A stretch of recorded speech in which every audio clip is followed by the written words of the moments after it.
오늘은 코 높이는 수술 후에 콧대가 더 휘어 보인다. 이전에는 괜찮았는데 그 이유에 대해서 한번 알아보겠습니다. 사실 콧대는 가운데 딱 있는 사람은 없어요. 왜냐하면 얼굴 자체가 양쪽이 다르기 때문에. 그런데 그 비대칭이 콧대를 높이면 사실은 오히려 더 심해지는 경우가 많이 있습니다. 왜냐하면 낮았을 땐 잘 보이지 않던 음영이 커지면서 높아지면서 더 심해지는 거죠.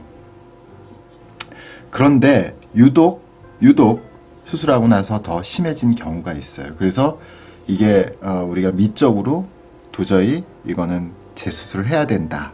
이런 경우가 있을 수가 있죠. 그게 어떤 경우가 그러냐면요.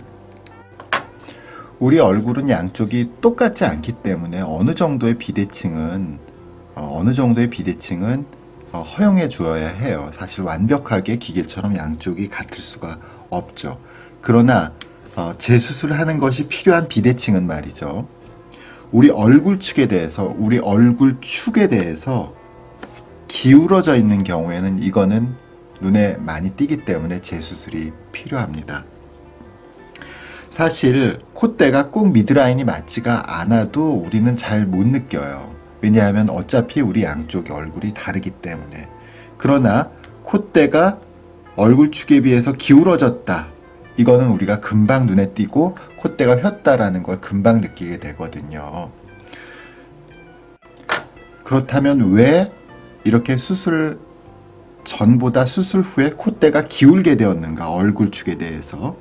되게 코끝의 미드라인하고요. 코뼈의 미드라인이 다른 경우가 있을 수가 있어요.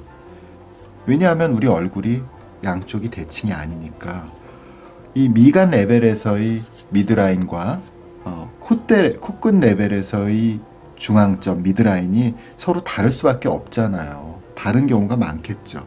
그걸 그대로 연결하는 거예요. 코끝은 코끝대로, 미간은 미간대로. 왜냐하면 코뼈는 이렇게 돼 있고 코끝은 여기 있으니까 그걸 그대로 연결하면 이전보다 더 콧대의 휘어짐, 그러니까 기울기가 얼굴 축에 대해서 더 심해지겠죠. 물론 어떤 경우에 코끝을 움직이거나 미간은 사실은 움직일 수가 없고 코끝도 아주 심하게 예를 들어서 뭐 이렇게 한쪽으로 기울어져 있어요. 이 안쪽에 있는 이 날개 연골이 한쪽으로 이렇게 휘어져 있는 경우라면 날개 연골을 해체해서 다시 미드라인을 맞추는 게 아니라 이 코끝 자체를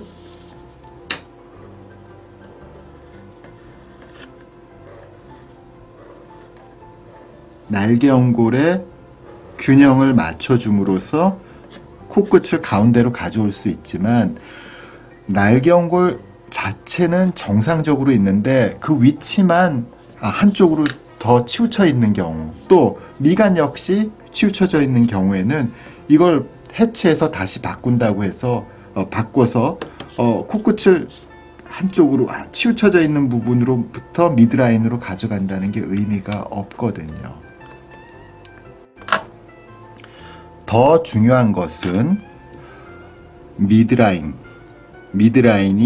미간에서의 미드라인과 코끝에서의 미드라인 자체를 맞추는 것이 중요한 게 아니라 코끝에서부터 미간까지가 얼굴 축에 기울지 않고 평행한 콧날을 만드는 것이 훨씬 더 중요합니다. 그러니까 미간에 맞추는 것보다는 코끝에 맞추어서 수직으로 올려주고 그 수직이 그 콧대가 우리 얼굴 축과 수평이 되어야지 이 기울어져 있는 이 사선의 콧대보다 훨씬 더 자연스럽고 우리가 허용되는 비대칭의 범위 안에 모양을 만들어줄 수 있게 되는 거죠. 이 부분은 조금 성형외과 선생님들마다 의견이 좀 다를 수밖에 없긴 한데요. 어쨌든 이렇게 지금 이 노란색처럼 이렇게 미간과 코끝이 서로 얼라인먼트가 맞지 않는 경우보다는 미드라인이 조금 덜 맞더라도 콧날이 얼굴축과 평행인 것이 훨씬 더 중요하다는 것을 알 수 있습니다. 감사합니다.